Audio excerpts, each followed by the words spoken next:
Comments సరికావని భాష మార్చుకోవాలని అన్నారు. మీ పార్టీలో నడుస్తున్న వర్గపోరును ముందు సరిచేసుకోవాలని, అలాగే సాగునీరు అందక ఎండిన పంటలకు ఎకరానికి 25,000 రూపాయలు పంట నష్టపరిహారం చెల్లించి రైతులకు క్షమాపణ చెప్పాలని డిమాండ్ చేశారు. దయచేసి ఇక్కడ పెట్టుకోవడానికి పోలీస్ శాఖ వారి రిక్వెస్ట్ మేరకు మేము అక్కడ పెట్టడం జరిగింది తప్ప అది టూరిస్ట్ స్పాట్ కాదు. మీకు టూరిస్ట్ స్పాట్ అనే పదము మీ యొక్క గర్వానికి నిదర్శనం. దయాకర్రావు గారు పదే పదే గెలుస్తుంటూ ఈసారి కొత్తగా మీరు ఏదో చేస్తారని చేసింది. మీరు ఇయ్యాలంటి దాకా ఒక రోజు మ్యాప్ పెట్టి ఫోటోలకి పోజులు ఇచ్చి నీళ్ళు ఇట్లా వస్తాయి, నీళ్ళు ఇట్లా పోతే ఇట్లా పోతే, ఇక్కడ నుంచి కోదాడ పోయే నీళ్ళ దగ్గర పోయి పూలు తల్లి ఒక షో చేసింది. నిన్ను గెలిపించిన భుజాలు వేసుకొని గెలిపించిన కార్యకర్తలే ఎందుకు అనవసరంగా వీళ్ళని గెలిపించుకున్నావు అంటారు. అక్కడక్కడ 2 చేతుల చెంపలు వేసుకుంటారు. అవి తెచ్చుకొని పార్టీలో ఏం జరుగుతుందో ఫస్ట్ నువ్వు తెలుసుకో. దాని తర్వాత నువ్వు రైతుల దగ్గరకు వద్దు. 20 రోజులు రైతులకు క్షమాపణ చెప్పిన రోజు నుంచి 25 రోజులు అయితే మహిళలు, గిరిజనులు, రమణులు తిడతారు. పొద్దున్నైతే బాగా గుర్తు తెచ్చుకోరు. కనీసం హోలీ పోతే ఒక 100 రూపాయలు కూడా ఇచ్చుకొని ఇట్లాంటి ఎమ్మెల్యే తిట్టుకుంటారు. మనకు ఫస్ట్ దానికి వాళ్ళకి సమాధానం చెప్పు.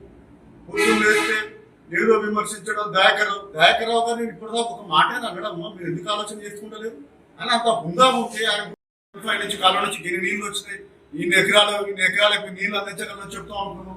అది కూడా లేదు. ఆ లెక్కలు కూడా మీ దగ్గర లేవు. టోటల్ గా నియోజకవర్గానికి ఎన్ని ఎకరాలు ఎండిపోయినా లెక్కలు కూడా మీ దగ్గర లేవు.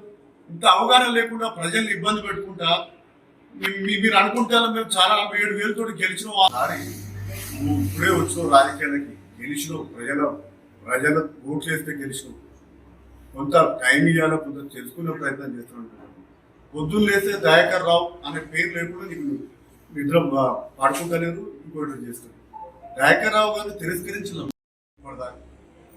దేవాలయంలో ఎన్ని టీఎంసీలు, నవాపేట నుంచి ఎంత డ్రా చేసుకుంటే దేవుపురం వల్ల నీళ్ళు వస్తాయి, ఎన్ని కారణాలు ఉన్నాయి అన్న అవగాహన ఉందా మీకు? ఏ నెంబర్కి ఎప్పుడు వదిలిపెడతాం ఆ అవగాహనని ఇప్పటికైనా నేను పదే మీకు చెప్తున్నా. స్టేషన్ గారి గురించి నీళ్ళు మీరు ఇప్పటిదాకా ఎన్ని చెరువులు నింపిళ్ళు, గణపూర్ నుంచి నవపేట రిజర్వాయర్ నుంచి కాలువల ద్వారా ఎంత భూమికి మీరు నీళ్ళు అందించిందో ఒక లెక్క చెప్పండి అమ్మా. అది చేత కాదు. నిన్న కేసీఆర్ వచ్చే క్రమంలో మేము అనుకున్నాం. కేసీఆర్ గారు రైతులను ధైర్యం చెప్పడానికి, ఓదార్చడానికి ఏదైతే దేవస్థానం లాంటి వచ్చారో దాన్ని ఉద్దేశించి ఎమ్మెల్యే గారు ఆమెకు రైతుల మీద అవగాహన లేదు, రైతుల పట్ల ప్రేమ లేదు, ఏం లేదండి రేపులు ఎత్తేస్తుందా అనేది మేము తీసుకుపోయి చూపెట్టాం. మీకు ఒక అవకాశం లేదు కదా. మీరు ప్రేమ ఉంటే వచ్చి చూసి వాళ్ళకు నష్టపరిహారం కింద 25,000 ఇవ్వాలి కంపల్సరీ డిమాండ్ చేస్తున్నాం.